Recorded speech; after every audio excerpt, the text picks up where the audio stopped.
오늘 우리에게 주시는 하나님의 말씀은 사무엘상 9장 1절에서 14절입니다. 하나님의 말씀을 봉독합니다. 베냐민 지파에 기스라 이름하는 유력한 사람이 있으니 그는 아비엘의 아들이요 스롤의 손자요 베고랏의 증손이요 아비아의 현손이며 베냐민 사람이더라. 기스에게 아들이 있으니 그의 이름은 사울이요 준수한 소년이라.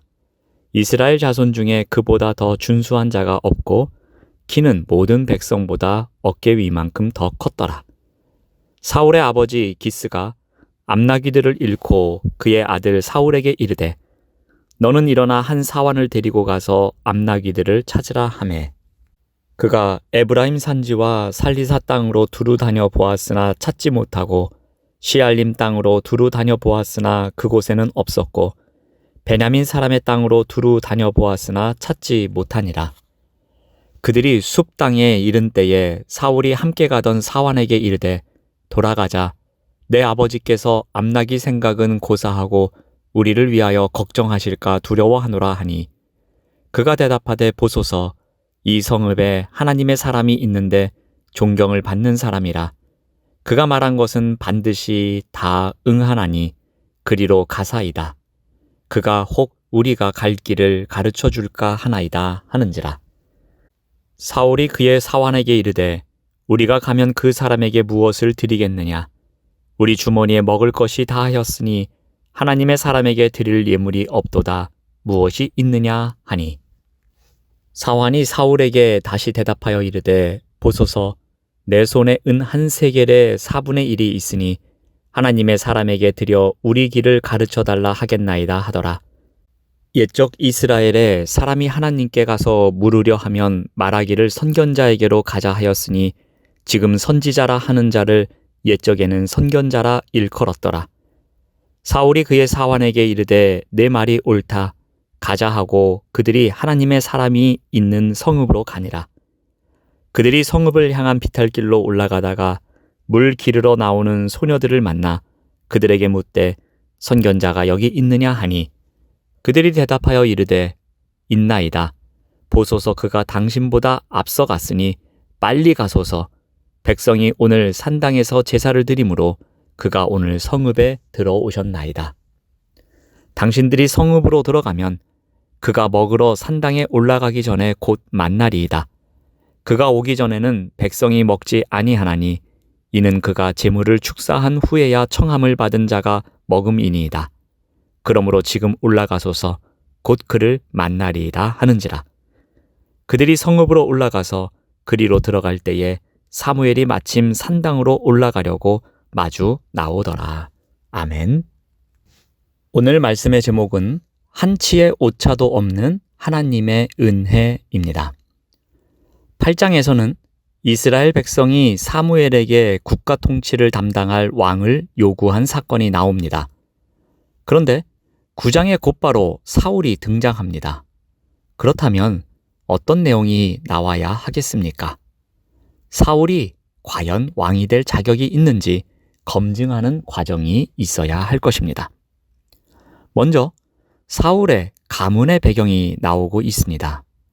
1절 말씀을 보면은 사울은 꽤 유서 깊은 가문의 유력한 집안 출신임을 소개하고 있습니다.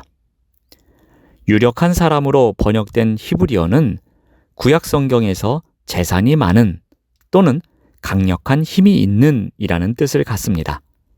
실제로 기스는 사환을 부릴 정도로 재산이 있던 사람이었습니다.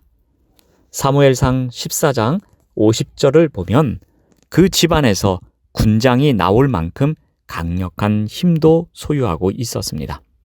더욱이 당시 고대 근동 사회에서 나귀는 귀족들만이 타는 귀하고 값진 동물이었습니다. 이러한 정황들을 종합해 볼 때 사울의 집안은 권력과 부를 동시에 가지고 있는 유력한 집안이었습니다. 사울은 왕의 후보로서 전혀 흠잡을 데가 없는 족보를 갖고 있었던 것입니다. 또한 사울의 신체 조건이 나옵니다. 2절 말씀을 보면은 사울은 준수한 소년으로 소개되고 있습니다. 새번역 성경은 이 부분을 잘생긴 젊은이로 번역합니다. 즉, 소년으로 번역된 단어를 장성한 성인을 가리키는 청년 정도로 이해하면 좋을 것 같습니다. 준수하다라는 단어는 외모뿐만 아니라 성품이나 능력에 있어서 종합적으로 훌륭한 사람을 가리킵니다. 또한 그의 키가 이스라엘 사람 중에 가장 크다고 평가하고 있는데 이러한 표현으로 묘사된 유일한 사람이 사울입니다. 그만큼 그의 신체 조건이 탁월한 것으로 묘사하고 있습니다. 사울은 왕의 후보로서 가장 적합한 외적 조건을 갖고 있었습니다. 이러한 외적 조건을 고려하면 사울은 충분히 왕이 될 자격이 있는 사람이었습니다. 그런데 이러한 외적 조건만이 전부는 아니었습니다. 하나님께서 선택한 사람인가? 이 부분이 더 중요했습니다. 오늘 본문은 사울의 외적 조건뿐만이 아니라 사울이 왕이 될 수 있도록 하나님께서 개입한 사건을 소개하고 있습니다. 한 사건이 발생합니다. 사울의 아버지 기스가 암나귀들을 잃어버립니다. 그러자 아들인 사울에게 사환 한 명을 데리고 가서 암나귀들을 찾으라고 명령합니다. 하나님께서는 이스라엘에게 새로운 왕을 세워주시기로 약속하셨는데 모든 백성이 모인 장소에서 사무엘을 통하여 이런 훌륭한 외적 조건을 갖춘 사울을 왕으로 발표하실 수도 있었습니다. 그러나 하나님께서는 그 모든 일을 어느 한 사건을 통해 자격을 부여하십니다.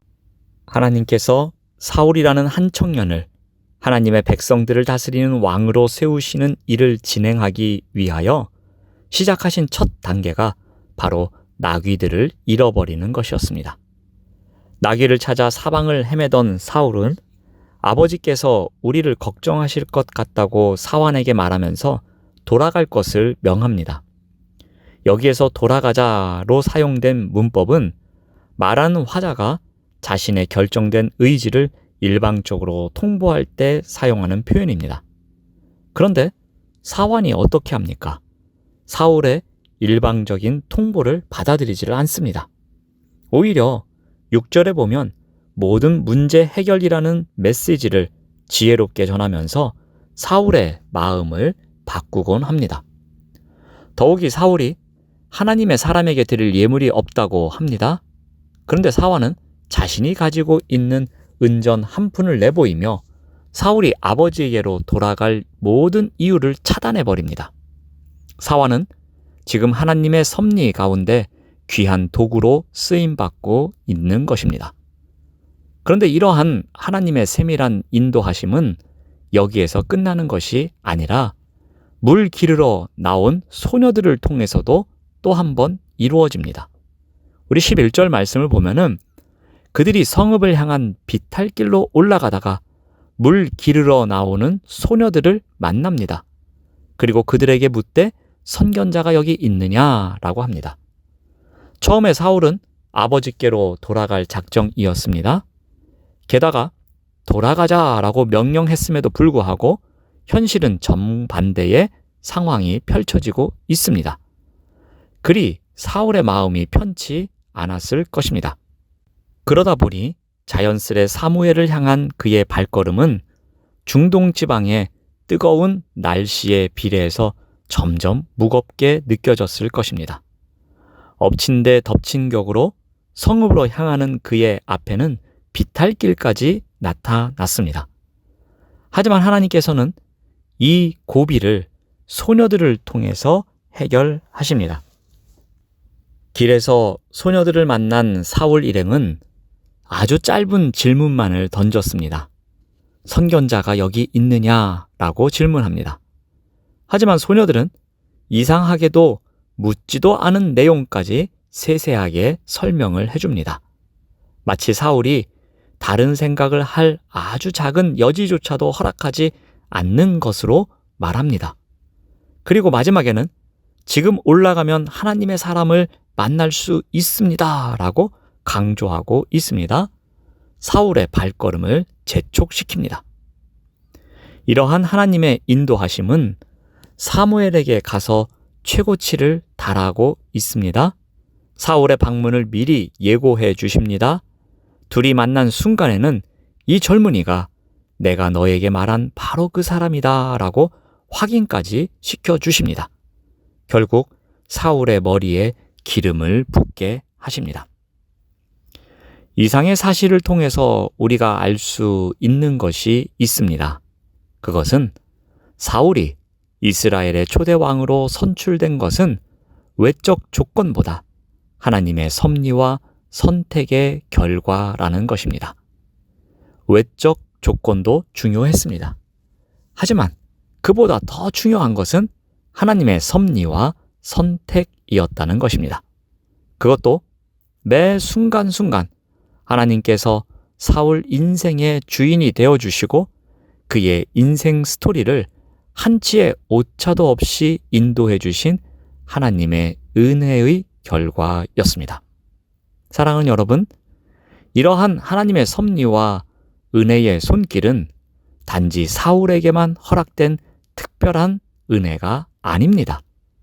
오늘을 살고 있는 우리에게도 동일하게 임하고 있는 은혜입니다.